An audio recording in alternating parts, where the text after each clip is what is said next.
and recognize the indigenous peoples as original stewards of this land and all the relatives within it. As these words of acknowledgement are spoken and heard, the ties nations have to their traditional homelands are renewed and reaffirmed. Our second order of business is roll call. Samantha Alzolby, Present. Grace Duke, Present. Dorothy Gordon, Present. Sarah Grunkemeyer, Here. Monica Jackson, Present. Anna Janumo, Present. Marjana Layden, Here. Jonathan Martinez, Here. Gabriela Mercado, Present. Christine Neiswander, Here. Jacqueline Perez, Here. Monica Probert, Here. Alyssa Rodriguez, Present. Tyra Ray, Ava Sarin, Present. Jacob Thornberry, Natalie Trigo, Here. Abigail Watcher, Here. Angel Wilson, Here. Sergey Petrov Alukot, Present. Liam Sullivan,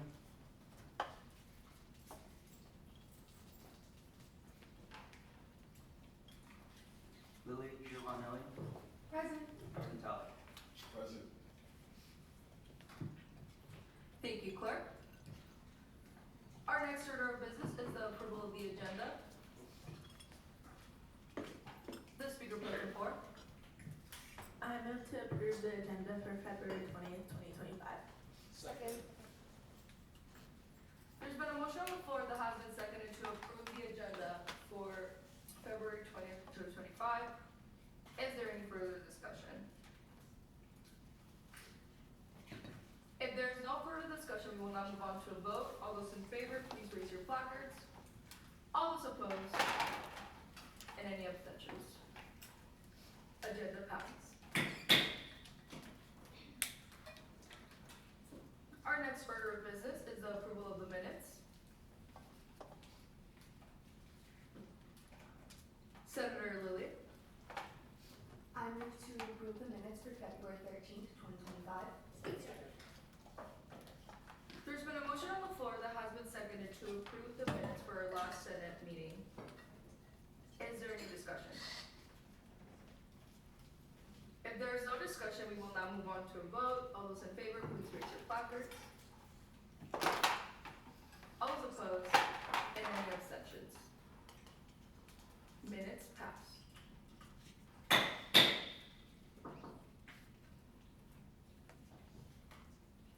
Our next item on the agenda is hearing of the public.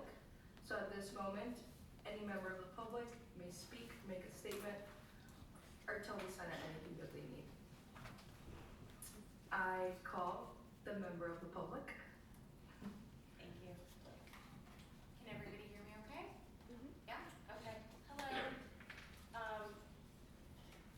My name is Jessica White Magellan, and I am a faculty member here at ASG, and I've been teaching here now for 7 years. And I am here to give you an update on the progress and the current situation going on with the non-tenure track faculty union.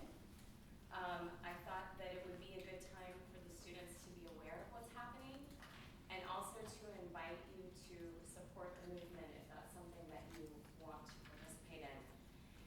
And I cannot stress enough that your support right now is probably more critical than it has ever been. Just first, I would like to say thank you.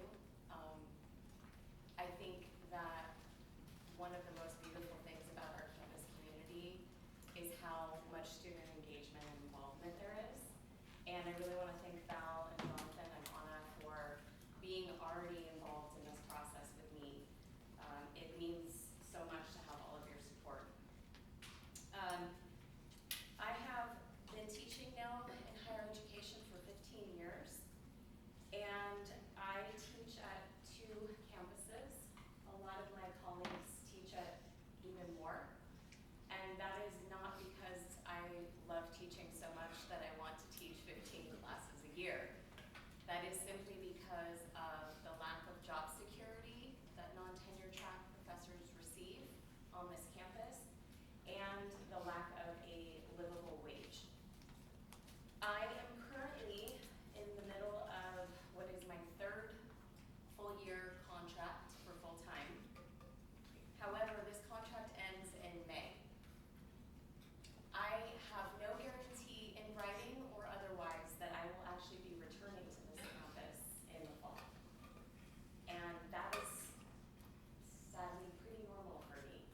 the administrators of CAS and beyond, our very first contract in the history of this university.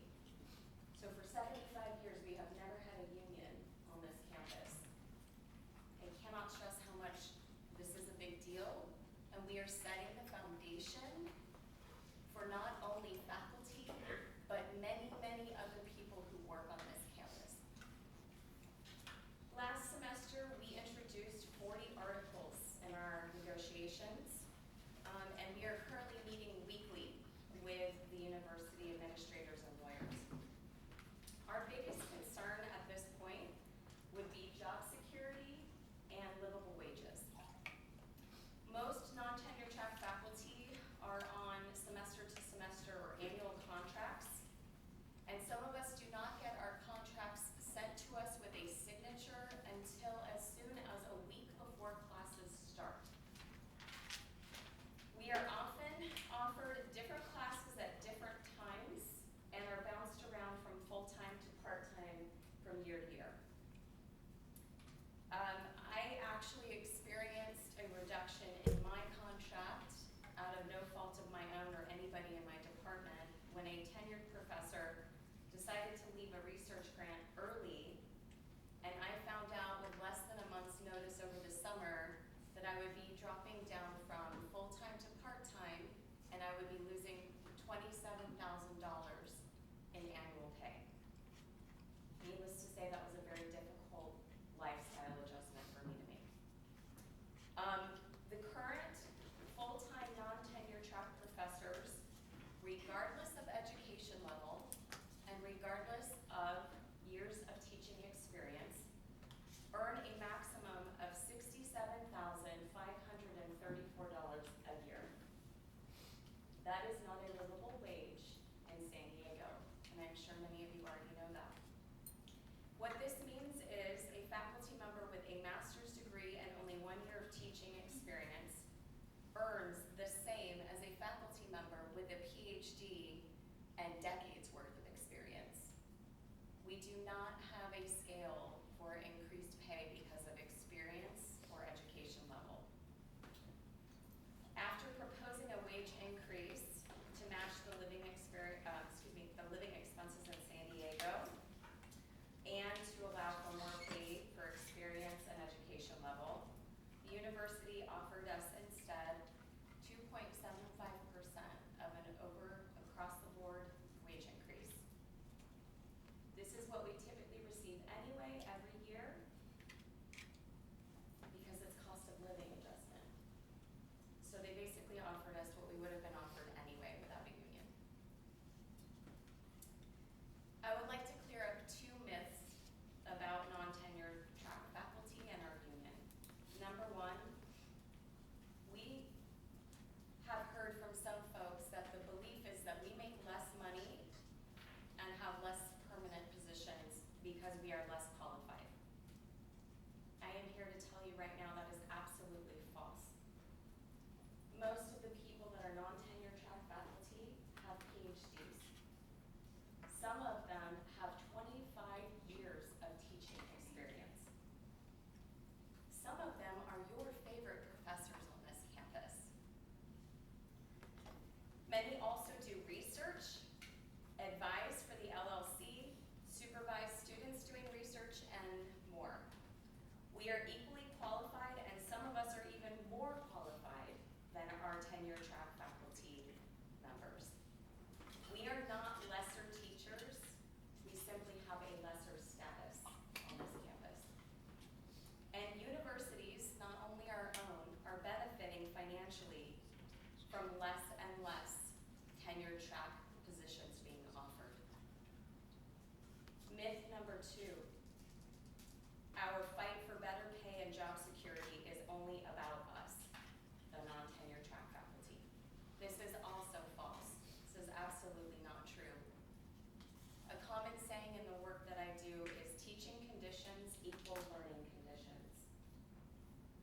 Relying on underpaid and so-called temporary labor hurts the students the most. Non-tenure track faculty must have outside jobs to cover the income and benefits We are not able to be on campus every day or when it suits your schedule. We are not offered to teach upper division or specialty classes often. We cannot guarantee our return from semester to semester or year to year. It's difficult to have a mentoring relationship with somebody who may not come back the next semester. It's difficult to also conduct research, run student clubs, do advisement, write letters of recommendation, and so on. Also keep in mind, this is not just about you. When a union is started in an institution, we are paving the way for other workers to also unionize and increase their pay and their working conditions. I am here to ask you for your support in any way you choose to give it.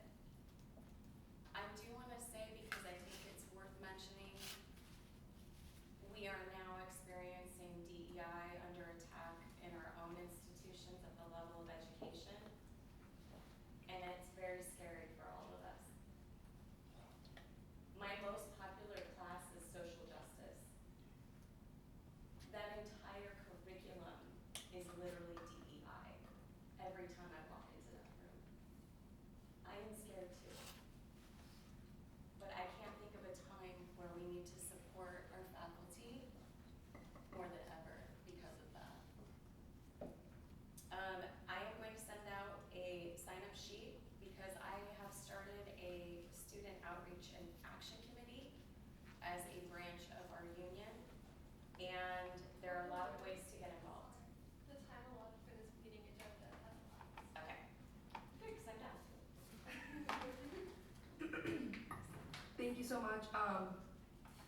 And you could extend the time by 1 or 2 minutes, if that's what the Senate, allows, if that is needed. We do have a packed agenda, the athletics coordinator. Sorry, I move to extend by 2 minutes. There's been a motion on the floor that has been seconded to extend the time for this, agenda item by 2 minutes. Is there any discussion? If there is no discussion, we will now move on to a vote. All those in favor, please raise your placard. All those opposed, and any abstentions. The time is extended by 2 minutes. Thank you. I am sending around a sign-up sheet right now. This is in no way a commitment, but this is a way to get us organized. So if anybody wants to participate, in any way that you can, we welcome. We welcome ideas, we welcome organizing, we welcome whatever you have to offer at this point. The first meeting will be a brainstorming session to see how the students have already considered how they might get involved to support the union and the faculty. And if anybody has any questions, I'm open for that. Thank you so much for coming today and sharing. I understand that you also have another commitment. You must go teach somewhere else. I know that's why we moved the hearing of the public at the beginning of our meeting. But again, I encourage you to, I will send out information, on Professor Magellan's behalf, so I can let you all know how to contact her if that is what you desire. But again, just a round of applause and thank you so much for coming.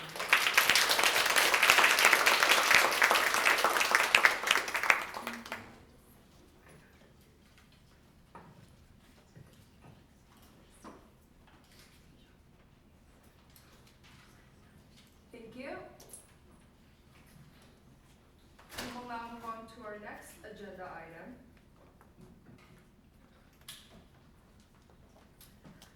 Which is the approval confirmation vote of student nominees for the ASG Scholarship Selection, Endowment Scholarship Selection Committee.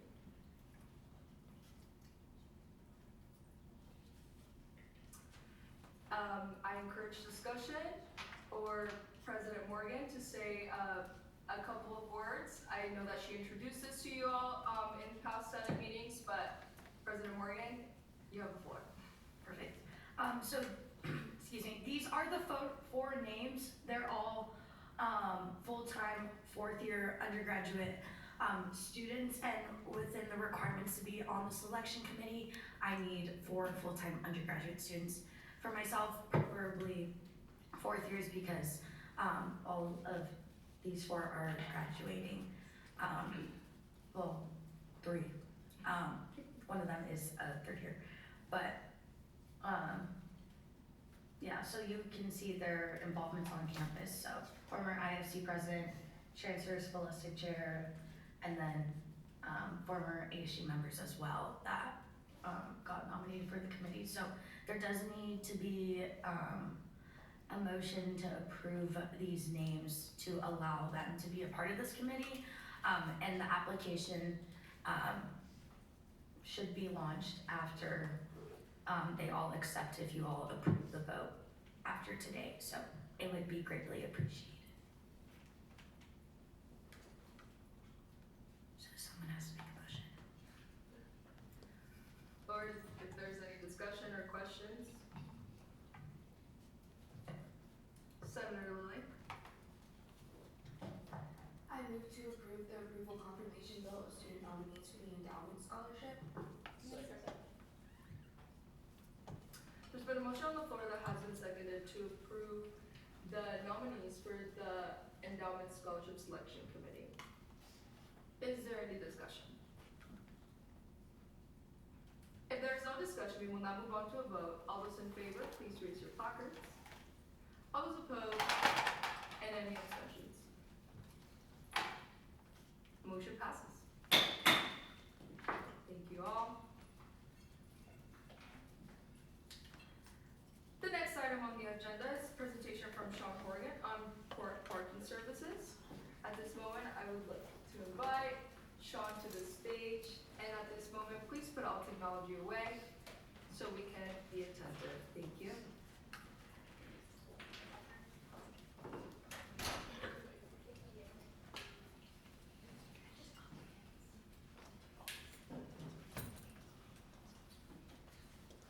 Well, thank you so much for having me. Said my name is Sean Horrigan, the Director of University Mobility and Scheduling on campus. And in that role, I oversee parking, trams, and campus scheduling. So today I want to talk to you about 2 of those, parking and trams. I've been in this role for about 1 year now, a little bit more than 1 year, but I've been at the university for close to 20, well, over 20 now, 20 years. And in those 20 years, I've been in student affairs. And I only mention that because I come to this role with a real student focus, an interest in your experience and how we support you in moving through USD and graduating and all of the different goals that you might have. So I bring that to parking and trams, and I'd like to explain a little bit today about how we try and do that and some of the plans for the future. I'll just point out, I just put up our websites for parking and tram up here. There's also our email addresses. Probably 90% of what I'm going to say to you today is available on our websites.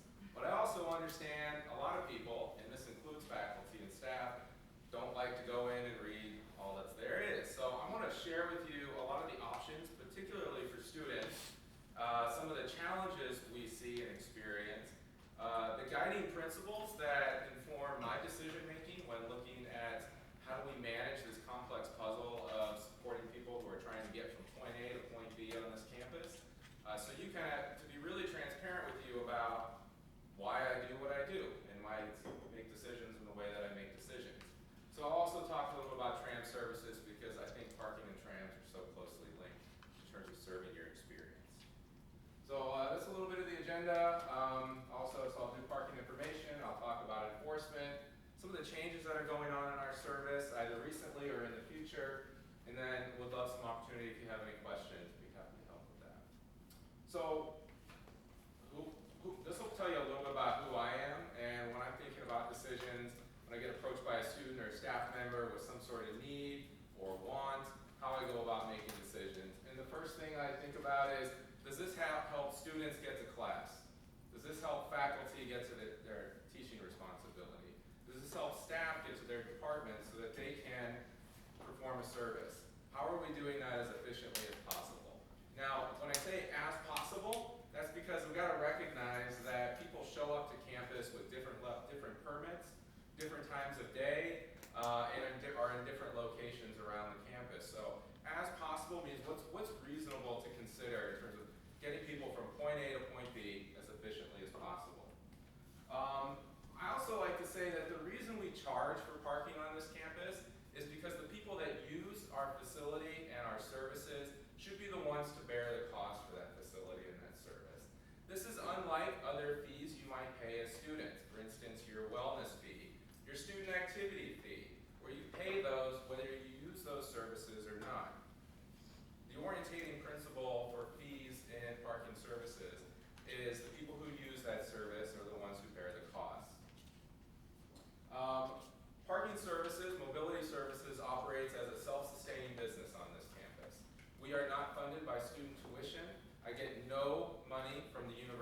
general fund. Everything we bring in supports labor, expenses, fuel, contract services, supporting our tram system, and then we do provide a revenue back to the university's general fund, which in turn supports student tuition and financial aid. So I really want to be clear, because sometimes people think like we're in here getting commission, but we are a self-sustaining business, much like dining services, the bookstore, your residence halls, all are businesses that have to sustain themselves. And one of our goals is not only to contribute back, but we're also have a responsibility for our carbon neutral plan here at USD. I also have a commitment that students do not experience an increase in permit fees more than once during their time here at USD. This is unlike other fees you might experience, such as tuition and room and board, which often, and this is true at most universities, increase annually. You get those fees already, and I don't want you experiencing fee increases more than once, and that's assuming sort of a 4-year schedule for students. I also want to be thinking about, well, what's this campus going to look like in 2 or 3 years, 4 years, maybe 5 years? The Canals building right here, before it was built, was a parking lot. Mother Rosalie, a parking lot. Everybody knows about the law lot going on right now, and you may have heard about the Shiley STEM facility. We have to think ahead and what's going to happen to that law lot when the STEM facility is built. That's a great addition to our campus, but decisions always come at a cost. In that particular case, it's going to come at the cost of parking. So we're trying to think ahead. What will our map look like? What will our student population look like? How many full-time staff will we have on campus? I'm going to talk a little bit more about that in a bit. And then one of our orientating principles for how we create permit structures is that people have a choice of convenience and a choice of cost. So I can purchase more expensive permit and perhaps get more convenience, or I can purchase something that costs less and in which I have to plan for my arrival on campus a little bit more. So we're a choice-based system. So a few things about student parking options I really just want to share. All of this is on our website. You may know some of it, but I want to go through it because we get a lot of questions about this from students. We use an e-permit system, so we don't get physical tags out. We read license plates as we scan through parking lots. And that's how we tell if a vehicle is linked to our system. So even if you purchase an e-permit, if your vehicle is not in our system, then it's not permitted to be on campus. So a lot of times we're working with students, you get a new vehicle, or you borrow mom and dad's car, you need to link it to our system, because if we don't know it belongs to you, and we think it shouldn't be on campus, or we don't know if it should be on campus. So these permits are required Monday through Friday, 7 a.m. to 7 p.m. So if you're on Saturday and Sunday, parking is complimentary. If you're coming in after 7 p.m., you don't need a permit. Vehicles parked outside the area in which they're permitted to be, they're cited. If you have a West Lot permit, you need to park in the West Lot. You can't park in the PX spot of Mother Rosalie Hill. I have to actually tell people that. And that's just a reality. That's how we manage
How do we support those students who are driving onto campus, trying to get on and off, often very quickly? They're heading to their job, their internships, and wherever else we might need to go. Because there is always parking in the west structure, hundreds of spaces available there. And I'll talk more about the KIPJ garage spaces in a moment. That's our campus map. And then if you go on our website, we have specific maps dedicated to students. So you can see, get rid of all the other colors that don't matter for students and just see what applies to you. A lot of students don't know about off-peak parking hours. These are hours in which you can park up one permit level. This is after 4 p.m. on a Monday through Friday, where you're able to, a perimeter pass, you can park in the west structure. If you have a west parking permit, you can park in any faculty, staff, or commuter space after 4 p.m. And if you're a commuter staff, commuter permit holder, you can park in proximity lots. Because we have folks leaving after 4, spaces open up. I'm not trying to put people on the edge of campus when we have spaces up on the mesa. So this is one, like, I really just encourage folks to be aware of, especially if you're coming to night classes. This might be really advantageous for you to know. You don't need to purchase a commuter space, purchase a west and park up. Purchasing permits, we try to make it pretty easy. There's a nice link. Depending on what classification you have, you can log in, purchase your permit. Again, if you have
time limit. This is often referred to loading zones where folks pull into a loading zone, maybe because they can't find a place to park, maybe it's because they're actually unloading something and they, are there a half hour. We mark vehicles through their license plates, and if we come back 15, 20 minutes later and they're still there, we can receive a citation. So those are kind of the ones that we see students tripping up the most on. Obviously we have others, but this is what I would advise students to really be thinking about. Purchase a permit, park in the area you're supposed to park. If you choose not to get a permit, pay your meter and move along before your time is up. And I also like to explain to people that if your citation is not paid within 20 days of it being issued, your fine does increase, or it doubles. And if you get the same citation 3 times, like parking on campus without a permit, it doubles as well. So you can double at some point. We do have an appeals and reappeals process. Our appeals process is accessed from our website. It is heard by one individual in our office who's trained to interpret our regulations and policies to look at the reasons for appeal. The reason appeals are approved is because there are valid reasons. We made a mistake, there was an error, it's clear, it's very objective. As much as people want us to say, well, I didn't know about that rule, or I'm a little short on money right now. I have sympathy for those things, but at the same time, we can't possibly evenly, consistently enforce with those kinds of appeals. However, this body right here has a process for reappeals. We've written that into your bylaws, and a group of you gather somewhat regularly, and students have the opportunity to reappeal through a committee comprised of this group here, and students can come before that group. And then that group can make whatever decision it would like to make, and we uphold that. I think they can only go through that reappeal process once. And that is something, by the way, I really do appreciate that partnership on that process. I think it adds a nice layer to help students out. So I hope we can continue that, and that you find that to be a worthwhile partnership and service to students. So some recent changes, I mentioned that we added 75 computer spaces in the law lot. As the wellness building construction concludes, we are continuing to reclaim parking spaces from the construction crew. We recently took back 100 spaces. As the project reaches completion, hopefully in the next month, 2 months, we'll reclaim more and more. That's going to open more spaces for faculty, staff, and commuter students. Those Valley B spaces that are currently taken will go back to their original design. We're going to kind of monitor and watch how the building is used, what space needs there are. We may make changes in the future, but for right now, it's going to go back to the way it was as residential parking. And then one of the things that we have a campus parking mobility or mobility committee.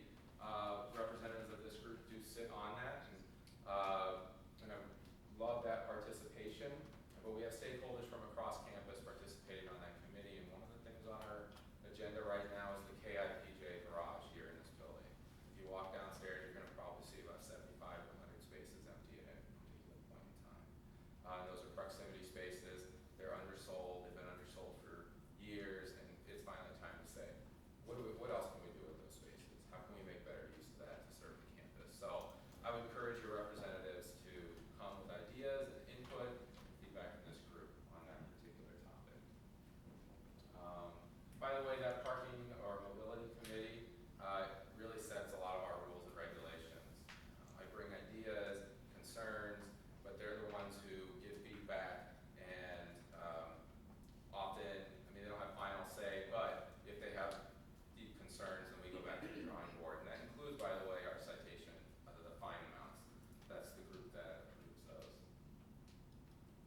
he drove around campus in his shuttle, blaring Christmas carols over final exams and handing out candy canes.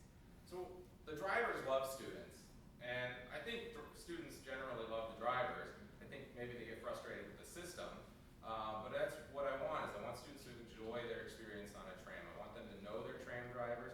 Our tram drivers know a lot of their students. It's pretty consistent pickups and drop-offs, and I think that that's a great feature that I want to continue to build on. I said about opening in Manchester with a JCP stop. We've also started hiring students in our department. We had not done that before. We hired 3 student shuttle drivers and 3 student dispatchers over the last few months. These are students who drive those eco shuttles at peak times. It helps relieve pressure from our routes. Students are really enjoying the work. They enjoy seeing all of you, seeing their classmates, putting on their Bluetooth in the shuttle, and just having a good time. So if you see some of those students, that's what we're doing. And I'm hoping we can continue to expand on that as well. And I think that's everything there. So the last thing I want to really mention before I just sort of open it up is if you are unaware of your MyUSD app, you have on the home page of your app, if you open your phone, you'll see 2 tools around trams and parking. The parking tool tells you approximately how many spaces are available in different lots. These lot counts are done at just before 9 a.m., 11 a.m., and 1 p.m. So they're not live, but they'll give you an idea of what's available at different times. So as you're pulling onto campus, that might be the tool that's of help to you.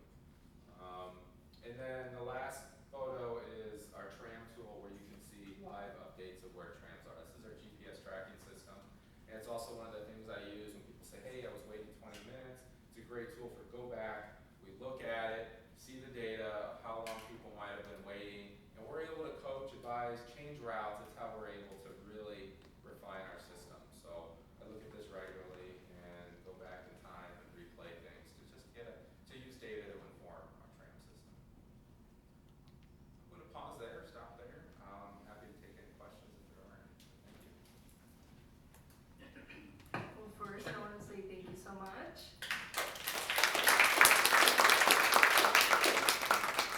And we'll open up to discussion. Sustainability coordinator. Hi, Sean. Thank you so much for coming to speak to all of us. It's been such a pleasure just to work with you last semester, and then again, we're looking forward to working with you for this semester. I was just wondering if you could tell members of ASG maybe a little bit about the electric tram and just how that works and everything. Yeah, sure. So the electric trams are 14-passenger trams. We currently have those parked in the west structure overnight. They have rain shields, bench seating. The new ones we just bought, well actually the old ones we had, you might remember the beige ones, you ride those, had an old style battery in them, so they really struggled up the hills, especially when they were loaded with passengers. And the batteries would continuously pop and have to be replaced if we shut the shuttle down for a day. These, we invested in lithium batteries. That way we can take our hills on the campus. Remember when we brought it out here and piloted it, I found the biggest people on campus I could find. I found a couple football players and athletes up at the JCP. I said, come on, get a ride. Took me down to the JCP, brought them back up the hill, no problem. And so I'm excited about those. I think they're going to be a good addition to our fleet. I think in my mind, it's a direction that we should be heading. We don't need large vehicles on this campus. We are not that large. And they fit 14 passengers, where our trams seated fit 20 passengers. So they're like a quarter of the price as well. So there's cost savings, there's fuel savings, there's maintenance savings. So those are all things we're trying to look at. And you just need a regular license to drive these. Actually, you don't even need a license to drive this. I require a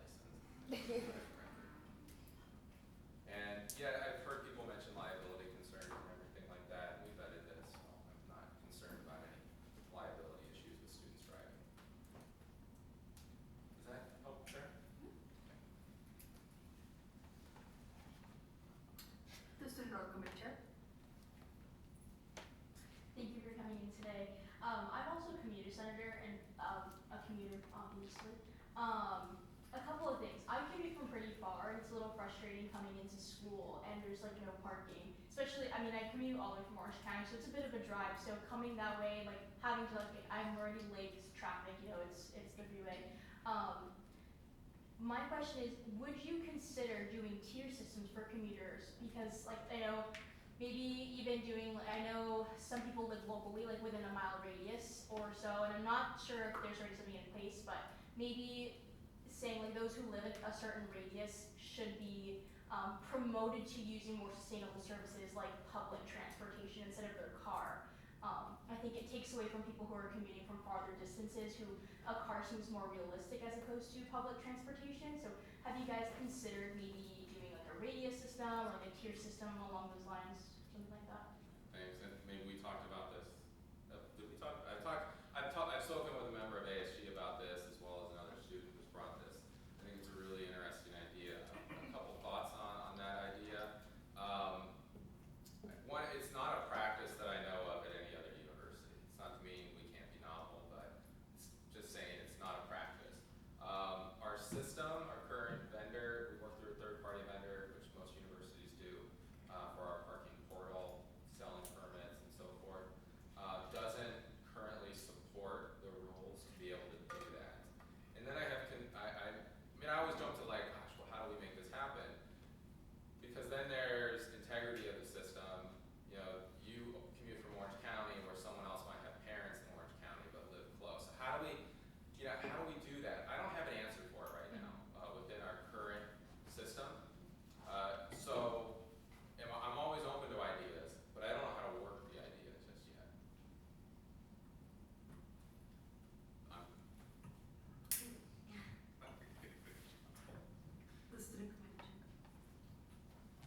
Thank you. A secondary question is I know a couple of students who use who have handicap placards and handicap plates as well, and they find it very frustrating. I actually have a handful of people who they try to find parking and due to their disability are unable to find like certain parking permits or parking places for them that are easy for them to like commute like walking distance for like certain places. And obviously certain people have it for different reasons. But there are people who take advantage of this handicap placard, and some of them are using their parents, somebody they know, and they just don't belong to the student. Is it possible, I'm not sure if there's like a way you can do it, but verifying that placard is for that student as opposed to just using their mom or dad's or uncle or grandma or parents, something like that. Yeah, that's a really unfortunate issue, and I think it's one that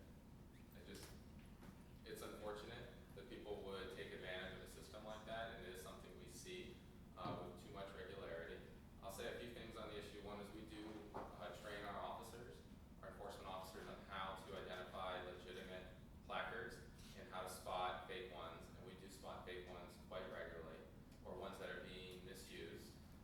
When we do, we cite those individuals. Towing is a little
so much for coming. I wanted to compliment the off-peak parking hours, the park-up option.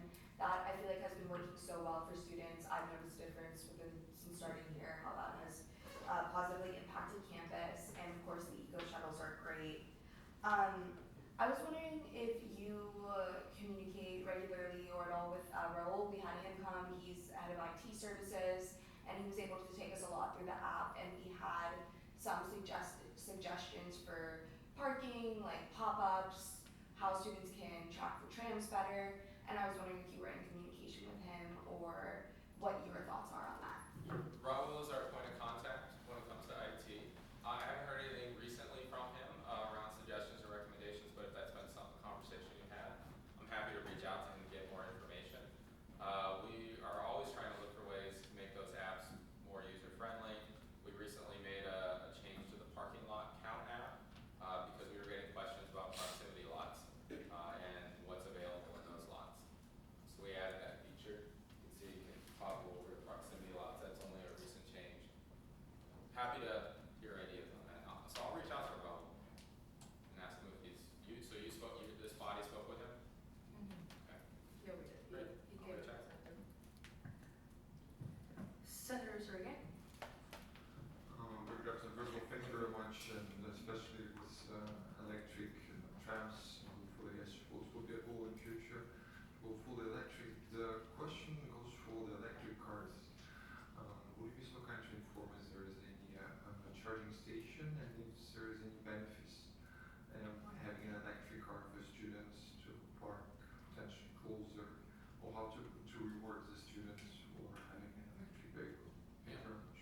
Absolutely. So we work closely with our sustainability office. The time allotted for this meeting agenda item has lapsed. I highly encourage a sustainability coordinator, and I suggest to extend the time by 10 minutes, not just.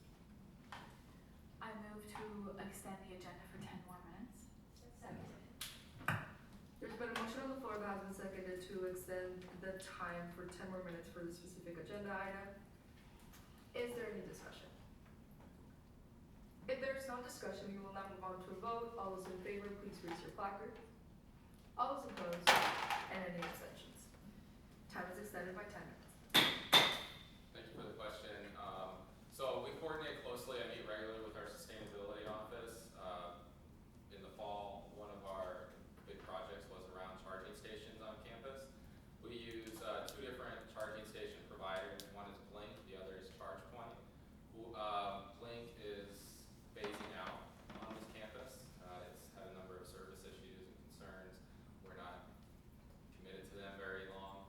So we actually made a purchase to replace all Blink stations on campus with ChargePoint stations, so we'll have a universal option. We actually physically have those, and the plan right now is to start installing those in April when we're able to uninstall Blink as per our contract and then start installing those. So, but that's not going to add additional spaces at this point. We are looking at like what would make sense, what does our EV use look like on this campus, and how do we need to grow is basically the question.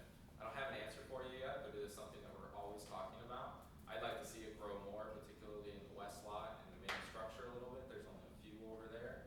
The KIBJ has some, if you're unaware of that.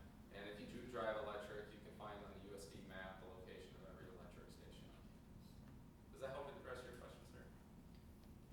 Senator Sergey? Thank you.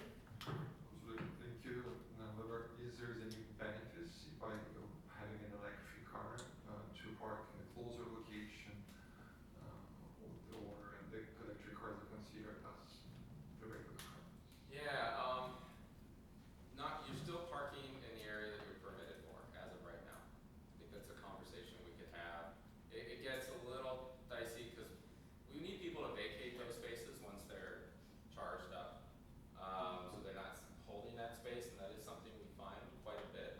And there's a citation for that if someone's just sort of taking a space up. So I don't have an answer for you right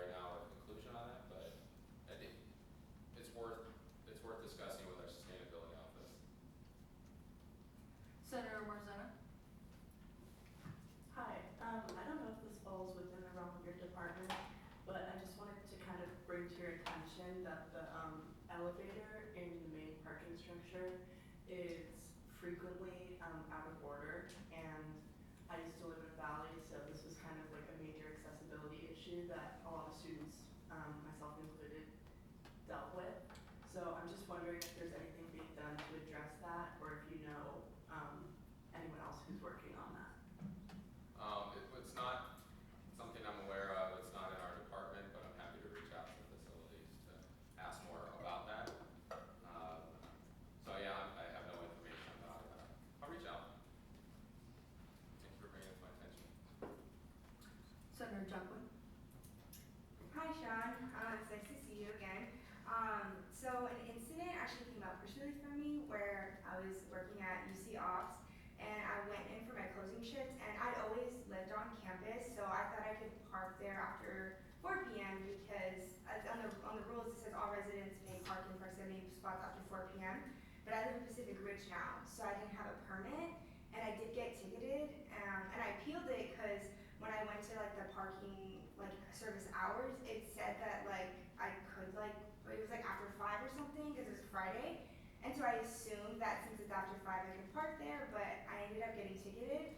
So kind of like two things. I feel like maybe adding like in the app or like on your site that like if you don't have a permit with the school, then you will like those like hours of operations are 7 a.m. to 7 p.m. because like I didn't know that and I like had to dig to find that. So maybe like making that more apparent. But also like it would be really nice if like you could maybe like work with housing, because although like I do live at Pacific Ridge, I'm still a resident of USD. So I would be more than willing to pay for a permit, but like I feel like paying for like a commuter permit isn't really like, I don't know, it's like it's just I live at Pacific Ridge, and I know a lot of other seniors and juniors that live on Pacific Ridge, like it's like kind of annoying, especially sometimes like I close and I don't want to like walk by myself late at night.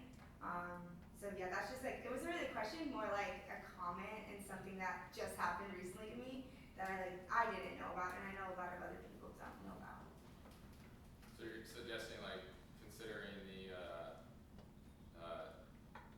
signage around 7 to 7 requiring a permit, and then exploring like what are the options for Pacific Ridge?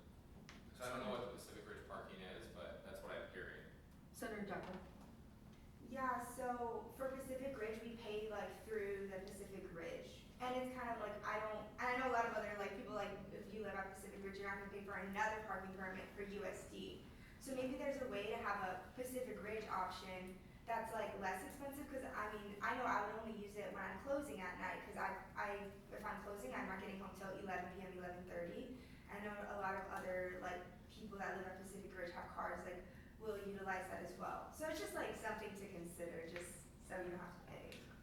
Yeah, just to clarify, Sean, on that, when I was a sophomore here at USD, I spoke with the speaker president at the time, and I was the one suggested to raise the 4 p.m. mark, and it was just a concern of safety when people go to the library really late at night and come back home, and that whole notion of, are we even allowed to park there? I have to walk all by myself, and I know that police on campus has done a really nice job at giving some people rides and things like that.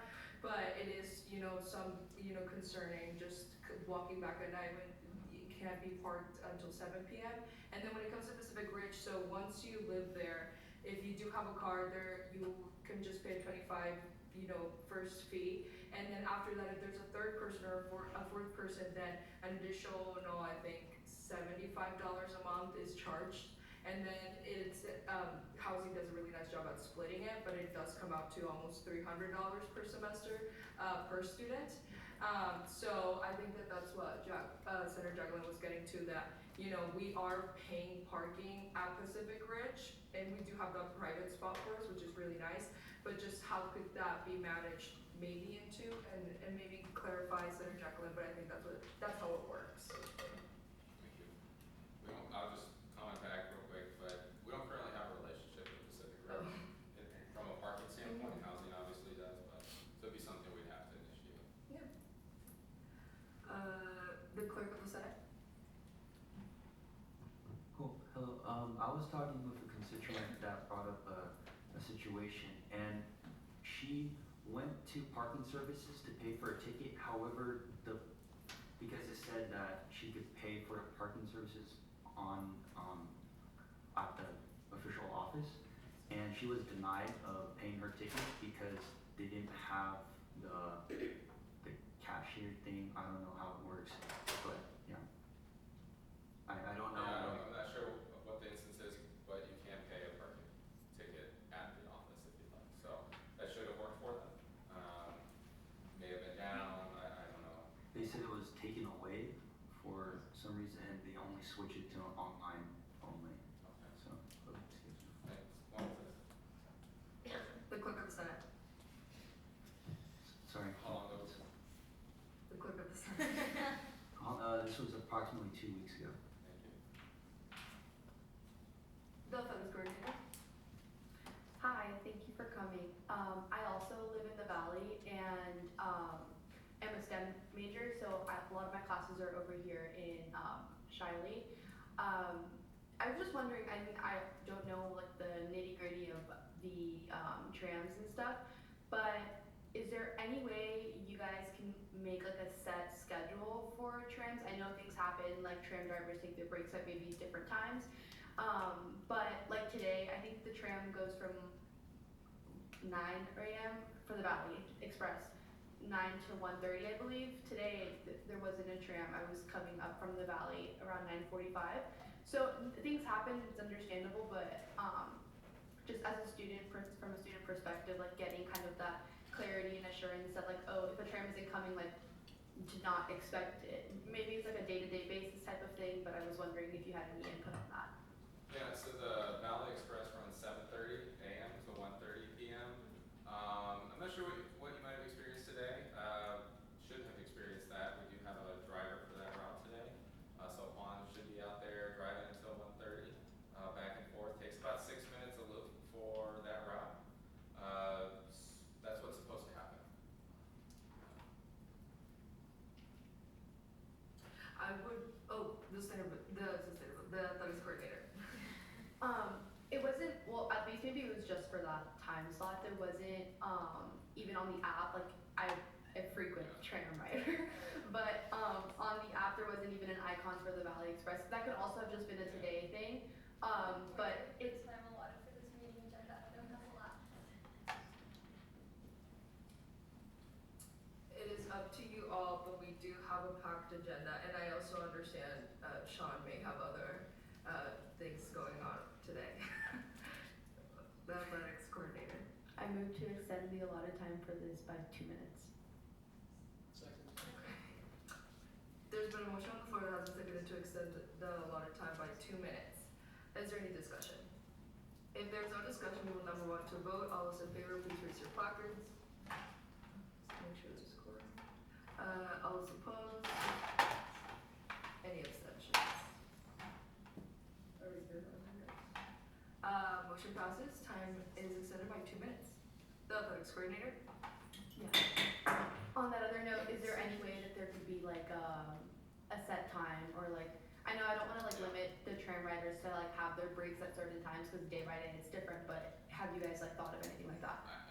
Yes, it's not feasible to do a scheduled route. Loops are really the best option because of vacations and break time, being out sick, and it can be unpredictable. So I was just gonna say, our problem, as I've evaluated it over the last year, isn't needing more vehicles or more drivers. It's coordination of those resources. So we have some things in work right now that I'm trying to get off and running with dispatch and coordination of our resources in order to provide the best customer service possible. We're continuing to try and improve that so you can have an expectation that every 6 minutes you're gonna have a shuttle down there. That's what we're working towards as opposed to a scheduled route. I would like to suggest maybe the tram drivers can wait 1 or 2 minutes, because I always let my constituents miss it by just a second. So maybe there's a little bit more patient. I understand there may be no one out there, but we're just right there, and when you miss it, it really sucks. So just to make this, maybe share. I'll pass that along. Thank you. Oh, and I do, okay, 3 seconds. I wanted to just second, the sustainability coordinator. Maybe you can give us a little bit more information on tram routes to Fashion Valley or to other Yeah. being implemented. The short of it is, I am happy to collaborate with students on special events. You want to go somewhere on the weekend, I will do it at, as I said to Sarah, at cost. The cost of the labor, the cost of the fuel. Just reach out, we'll make it happen. Alright. Well, that is the end of it. Thank you so much.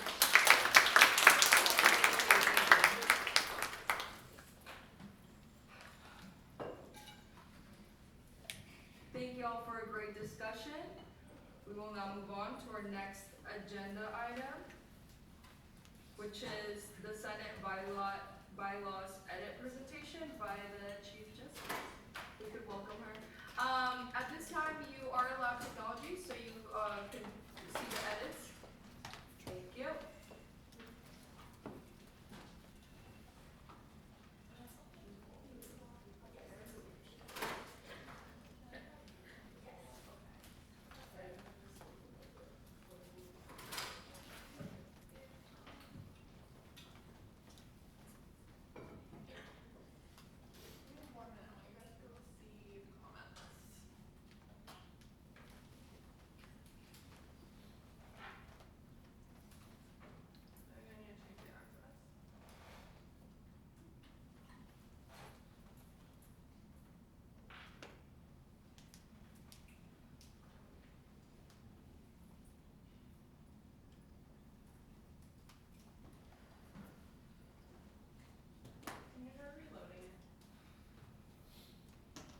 There we go.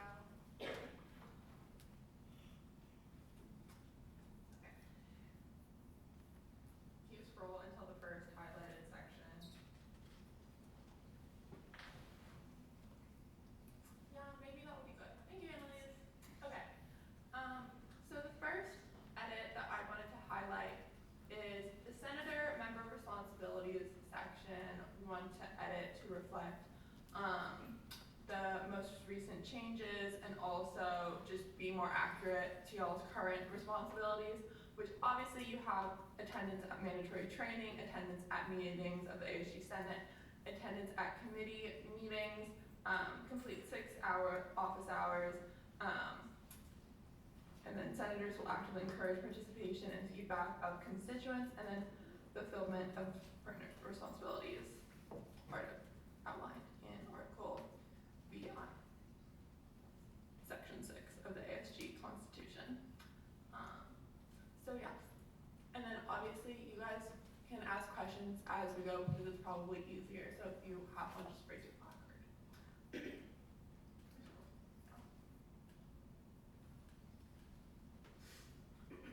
And then we're just removing this section because it's redundant and then repeated later.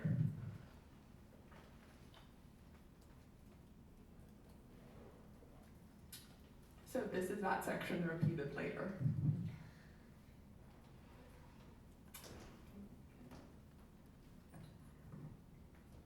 During this presentation, if anyone has any questions or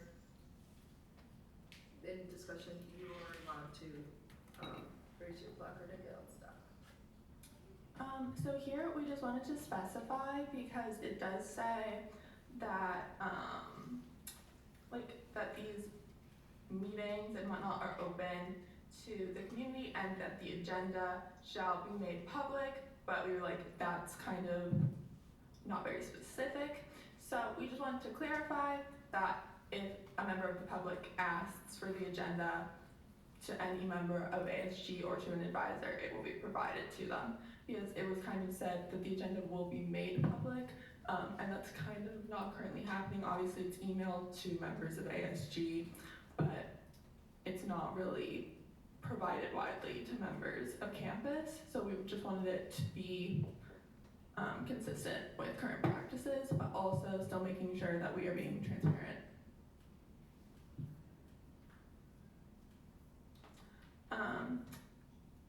And then this is just clarifying this section about emergency meetings.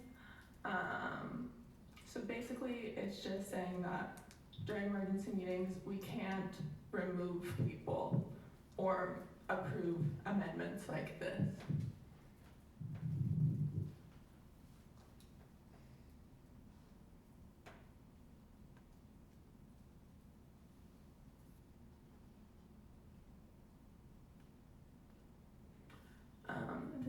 clarifying how office hours are published, because it does talk about office hours needing to be made public.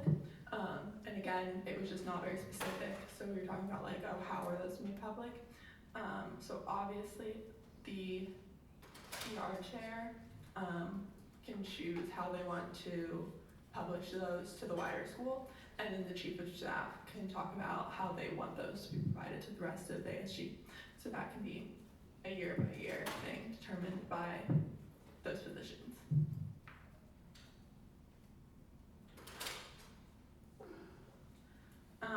This is just an inaccurate statement that we're getting rid of. So it says that the speaker shall assume joint responsibility of the finances of the ASG Senate with the Senate leadership team.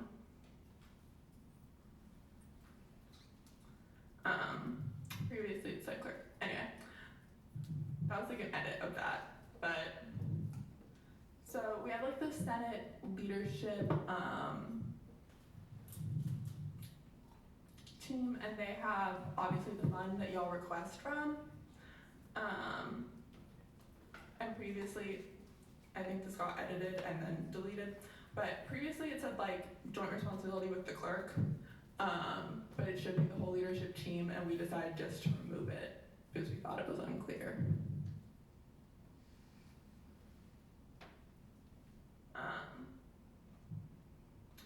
We just got rid of that because we thought it made the sentence unclear and wordy, and then this because it's just defining who's in the Senate leadership team, which is defined elsewhere in the document, and we just wanted to remove it for clarity of the rest of the sentence.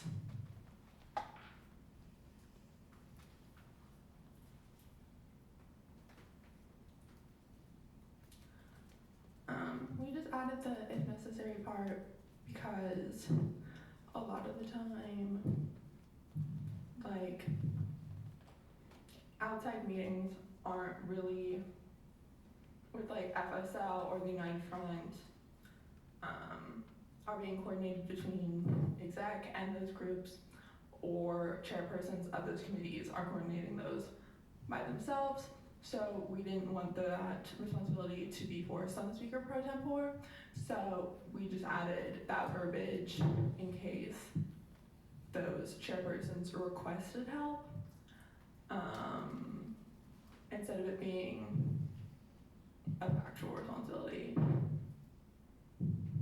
because that's not really something that they do in practice.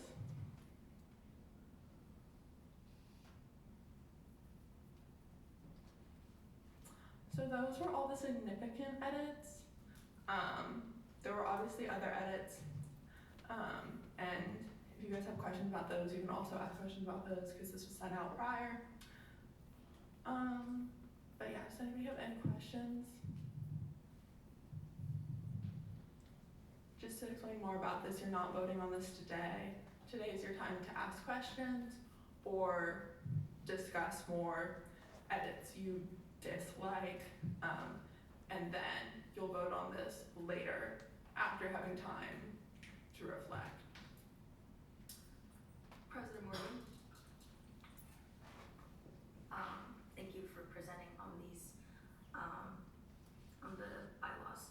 I just had a question about the logo. So where the new logo is that where it's gonna be instead, or is it in the same spot where the old logo is? Because that is not the updated one from the name change that ASG has had. Yeah, so that new logo is going to replace the old logo in the footer. I think the formatting just got weird because of like the editing of the document. But yeah, no, the Associated Student Government logo will replace the old Associated Students logo. It won't be both of them.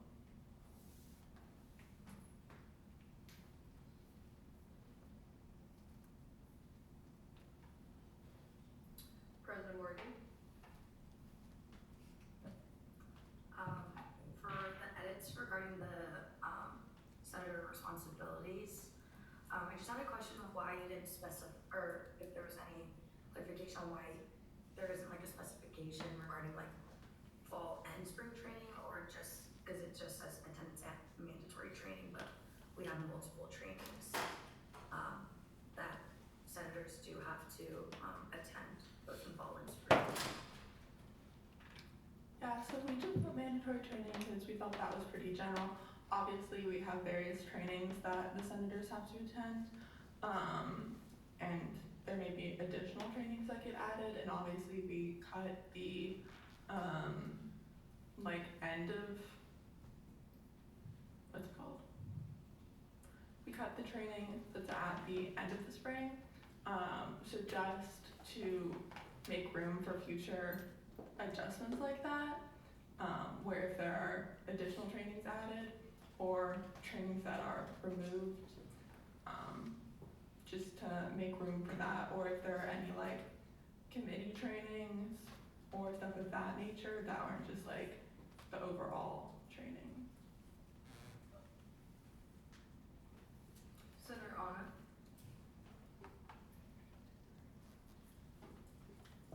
Hi, sorry, the mic close to me is not working. Thank you for taking the time to edit and present these reviews to us. I just had a question about, on page 9, I believe, on Google Doc, about the agenda.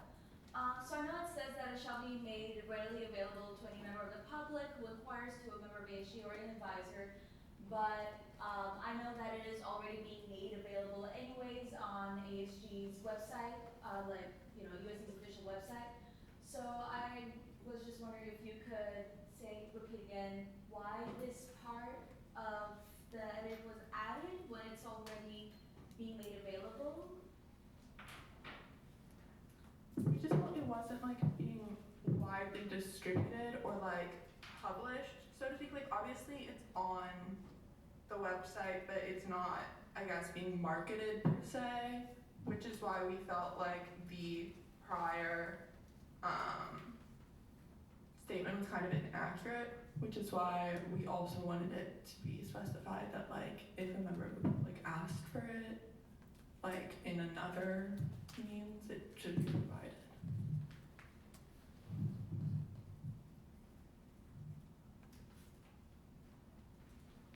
Senator Lilly?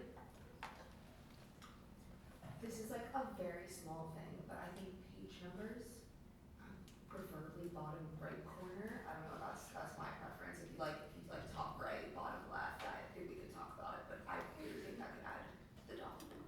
Oh yeah. We don't do that's like part of the formatting, and we don't do formatting until y'all like vote on the comments, and then we like go back and accept all the comments. If you guys vote to approve all the comments, obviously if you don't approve all the comments, then we like get rid of the ones that like you don't vote to approve. But then whoever's accepting all the comments then goes back and fixes all the formatting. So we just like wouldn't add page numbers right now because it would change a lot with the comments. But we will add them. Student Preacher? Hello. I wanted to ask if there's anywhere in the bylaws that indicate committees must meet weekly.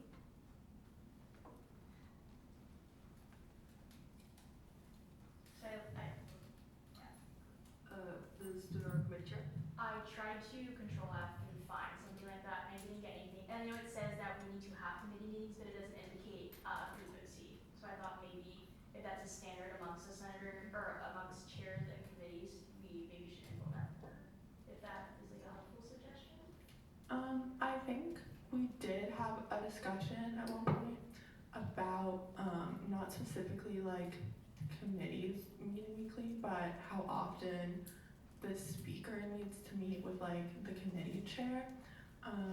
And it was talked about if we should specify timeliness, and I think we decided not to, just in case there was any like trouble getting a chair for that committee or stuff of that nature. So I feel like the same thing kind of applies with that if that committee's having trouble like getting off the ground, like with how we didn't have a lot of senators at the beginning of the fall semester was kind of our reasoning, how it was harder for some committees to like start, which is why we didn't specify, and we felt it could be up to like the committee's discretion and like the chair's discretion, and if there were issues, it should be up to like the speaker to manage if a committee wasn't meeting that. But obviously, y'all can discuss that with each other if you feel we should have it. I would agree with that statement. Yeah. Point of order, the time allotted for this meeting agenda item has elapsed. Mr. Norwood, Chair. I move to extend the allotted time for this agenda item by 4 minutes. Second. There's been a motion on the floor that has been seconded to extend this agenda item time by 4 minutes. Is there any discussion? Senator Lilly? No? I see my time. Is there any discussion? If there is no discussion, we will now move on to a vote. All those in favor, please raise your placard. All those opposed? Any abstentions? Time is extended by 4 minutes. I would highly encourage you all to emphasize in the bylaws. Thank you, Senator Angel, for pointing that out. I do think that those are for just really rare circumstances when the committee is not being established, but I do think that it should be at the minimum of a standard to be meeting once a week, and that is a standard that I believe most speakers have, placed into order for the past as many, speakers there has been. So I would agree that that would be something of a great addition if you all agree, right? You all the ones that are voting and making sure that this is, current with you all's working time, so. We do have a packed agenda, so if there's no discussion, I highly encourage discussion though. We do have 4 more minutes. Senator Lilly? This is just very quick emphasizing Senator Anna's point on the statement about the agenda being public, because it is public on the website prior to Senate. So I'm unsure if the changes reflect accuracy, or if maybe the changes should relate more to where and when the agenda is made public. That would just affect my voting. I'm just have to think about that and see what everyone comes up with. Yeah, once again, I just want to remind you all we are not voting on this today, so if there is, I highly encourage, office hour time and to meet, Chief Justice or amongst each other to add these or edit these changes and create these comments. The athletics coordinator? I just want to clarify, you guys can't edit the document, we have to change it. So any like problems you have, I'd love to hear them now so we can address those. Because they actually can't edit it. No, but they can leave comments, correct? Is this the final one? So we have to make the comments, those are the changes. I believe that there was a conversation about allowing comments though. Are we retracting from that? The prior document that Senate lead had, that was for them to comment on, which was a different document. I would highly encourage though, if we allow senators to be able to comment, since these are the bylaws that they will abide on. President Morgan? I would also just like to emphasize the Speaker of the Senate's point, because I believe I also was making edits in some members of the executive board, so I think it would be unfair to withhold the bylaws from the members of ASG that do apply to them. I would also like to say that that document that you were making edits on was a different one, and we did go through and review those prior to this being submitted. I understand that, but I think it's really important that senators get a first-hand say on how and what is being said in these bylaws. So I do encourage highly for the judiciary branch to allow comments on this document. The clerk of the Senate? I think just for clarification purposes, the Senate lead team has gotten a document to edit on, and coming from my understanding is that we were supposed to address the senators of that document so they could edit on that one and then apply the changes for this one using that one. No, there was never edits allowed, but there was commentary. The clerk of the Senate. Point of order, the time allotted for this meeting agenda item has elapsed. I do think this is an important conversation. We can always read the updates later on if that is necessary. So I think that I highly encourage, I think that this is an important conversation to have over any of the updates that you can all just check the Senate slides later to get your updates on, or come and ask me. So I highly encourage the extension of the time for this agenda item. The athletics coordinator. I move to extend the allotted time for this section by 5 minutes? Okay, 15 minutes. There's, Senator Anika. I move to allot the time by 3 minutes. So there was a motion made, it wasn't seconded, however. Yeah. It's totally okay. We can, amend the motion to, change the time, however, we are allowed to be in here till 2:15. Again, I do encourage the extension of the time. Senator Natalie did make a motion. Will the clerk of the Senate? We must now deny this motion and approve the next motion because It's hasn't been seconded. Yeah, if it's not seconded, then we can move on. Senator Lilly. If I were to second right now, which motion would that apply my second to, or can I clarify? To the athletics coordinator. Or to Senator Onika's. Okay, so I will second so we can vote on the matter, and, yeah. The athletics coordinator. I move to amend my motion to 5 minutes. So extending my 5 minutes. Second. Okay. There's been a motion on the floor to amend the time to 5 minutes. Is there any discussion?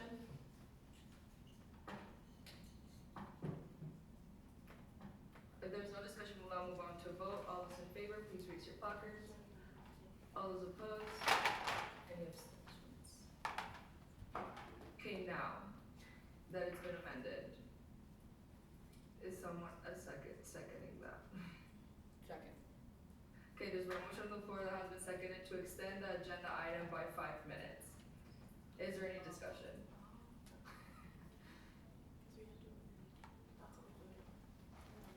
Senator Jordan? Hope we're doing this right.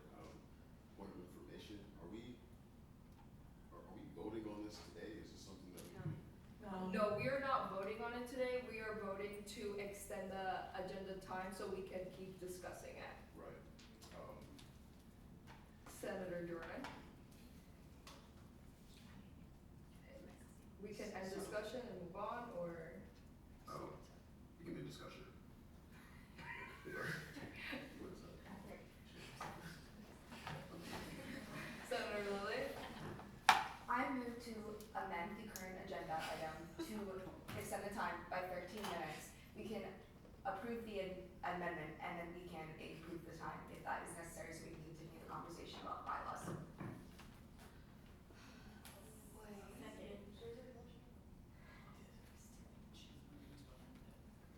There's been a motion on the floor that has been seconded to amend the allotted time for extension of this agenda item. Is there any discussion? If there's no discussion, we will now move on to a vote. All those in favor, please raise your placards. All those opposed? Any abstentions? Annalise? Parliamentarian? The extended time is 13 minutes. Yeah, we just. I believe Senator Lilly included in there, but we have to do it separately. Point of information, sorry, what happens if we go over the 2:15? Like, are we kicked out, or can we still just keep discussing and We move on can with that? We can keep discussing, but just disclosure, like people have classes Right. after this. So the idea coming from. Alright, point of clarification, we just voted to amend the motion that was in place for 13 minutes, and now we would have to go for that motion to be approved, right? Yes, I apologize for my confusion as well. Just so many amendations. So it has been amended. Point of clarification, which does not need recognition by the speaker, apologies guys. Basically right now, I amended it to be 13 minutes so that we can continue to discuss this. We still have to vote on if this is approved. If you do not agree with that, you can vote against it and then the motion would be denied. If it's 2:15, you're allowed to leave and we will stay in here until we lose quorum or the speaker ends Senate. So do not worry, if it's 2:15, if you have class, take a point of personal privilege and please head out. Okay, I apologize. Sorry, I just want to help clarify my thought process there. Thank you, Senator Lilly, for that really insightful clarification. Okay, we will now vote. Okay, so it has been seconded, so we're going to move on. All those in favor, please raise your placards. All those opposed? Any abstentions? All right. Time is extended by 13 minutes. Just to address the idea of ending, once again, when these were given to exec and the Senate lead team, it was asked if they wanted it to be provided to anybody else. They said no. So I'm just gonna put a hard line on the idea of other people editing because that question was asked and answered. Because the time for that was prior to this. The PR chair. Hello. I would like just to clarify that, to my understanding, the president can confirm if this is to our understanding, it was shared to the executive board who were members of the Senate previously.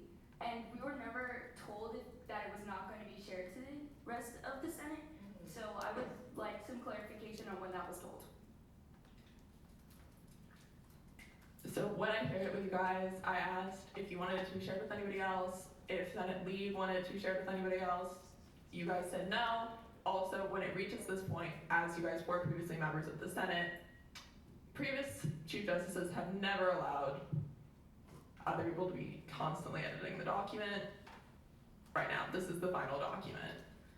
Edits by, again, the judicial branch have been made at this time because we, again, by the rules in the bylaws, are the only ones who are allowed to edit it. I would really like to check minutes because of our executive meeting, because I do not recall at all when this was done. I was actually in conversation, I believe, with the Chief Justice during winter break about I need some more time with my Senate lead so that I can also share it with my senators. So I am also puzzled, and if we have minutes clarification, President Morgan, that would be great. The PR chair.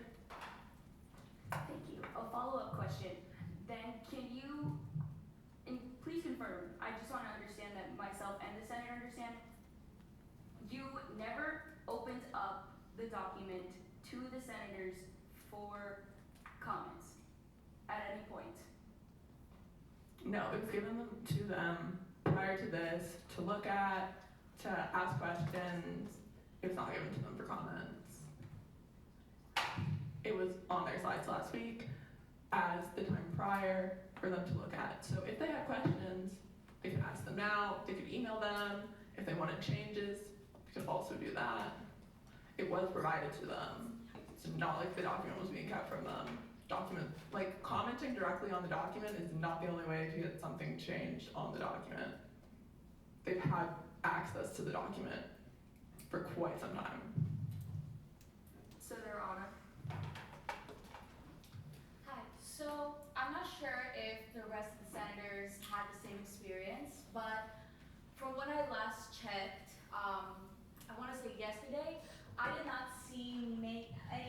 comments actually. I only have viewing access, I do not have editing access.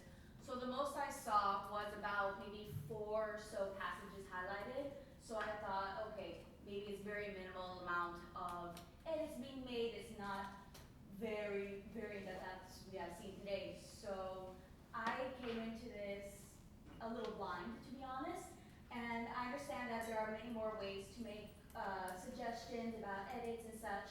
However, I do think that commenting, being able to comment, not edit, but leave comments on the bylaws would be a very effective way rather than piling in your inbox with emails saying, oh, I think this and that should be changed, or trying to find ways to come to office hours when obviously we have some conflicting task schedules getting in our way. So I think that right now our access should be kept as it is, as editors, but to not be able to directly edit the bylaws, just to be able to leave comments and see what other people have left comments on, so we know what changes are being suggested.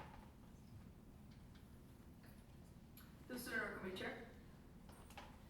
I would just like to say, like, considering that the Senate bylaws, or like the ASG bylaws are involve senators like myself who are unable to, at least previously in the past, have been physically able to edit this or provide comments. I think in the future it might be wise to have some sort of form of involvement from us senators, considering these laws do involve us and oversee us as well.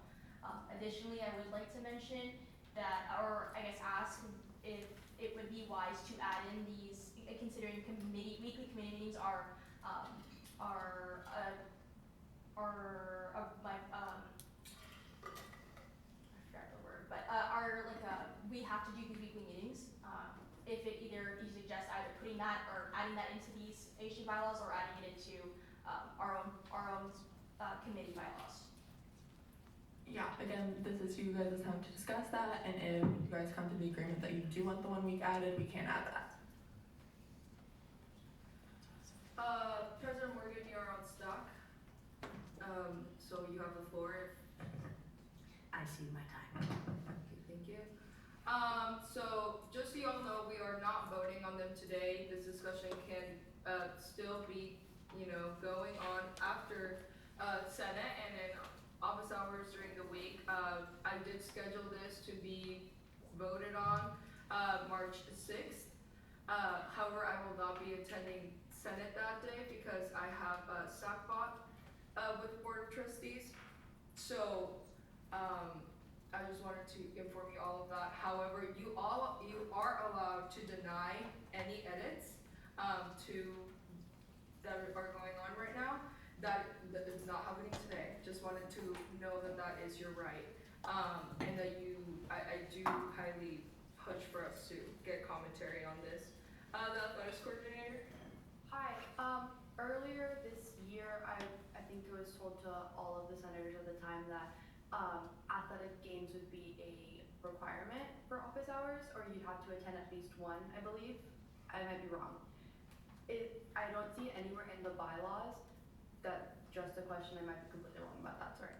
Just to clarify, I think that it's more, I think you are getting confused. The coordinator, that it will be part of, under the, if there's an event placed by another branch, under the executive order, you must attend that. And I believe President Morgan can actually expand on that point. President Morgan, you have the floor. Yes, so there is an executive order that got passed last spring semester by the former executive board. So it requires all ASU members from exec, judicial, legislative, and career program board to attend one event held from another branch within ASG. So for example, right now we're planning, exec and athletics coordinator, we're planning a tailgating event before one of the baseball games in April. So that is an event that would be available for all of you to attend and to volunteer at, as well as judicial and TPP to fulfill that executive order 1, because I sent it out in the beginning of the semester. I can also send it out again for all ASU members to remind about that commitment. But that is just an example of an event that would fulfill, and the chief of staff and myself are working on the attendance for those, and you'll be notified if you do not fulfill that requirement. So if you need more information, you can look at my slide for office hours or email me. It is also up to my disclosure on what office hours can be spent on. So of course, if you're doing research of some sorts, and you need to attend an outside activity out of your office hours, then you just need to run that by me, and then I will approve it or deny it. But I just wanted to clarify on that. So Point of information. Can the president veto this matter and then be discussed into something, and be tabled until otherwise further notice, upon further discussion later this week or next week? So because there was nothing voted on, I don't believe that a veto can occur. However, this agenda item can be tabled for next Senate, if that is what you all desire. Senator Sardi. Question, therefore, will you still going to inform if we'll have access to provide comments on this document until the next meeting? Senate? You guys do have access to the document. In order to vote on it, we have to be the only ones with comments on it, because those are the final edits. So it's gonna push back voting significantly if you guys are commenting on it. So you will not allow the Senate to comment on the document? I'm just saying that if they're commenting on it, the judicial branch will have to go back and review all of those comments. President Morgan.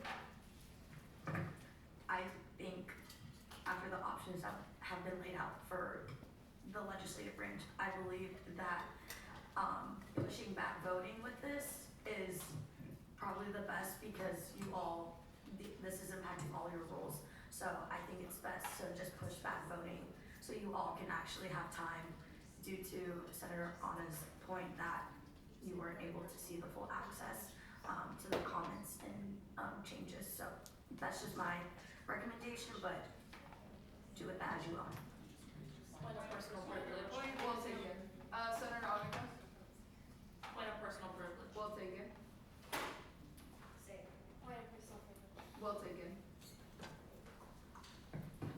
Senator Dorothy. Point of personal privilege. Well taken. You can just say point of personal privilege. You do not have to be called upon me. So if you say it and I recognize you, then you may leave. Point of personal privilege. Well taken.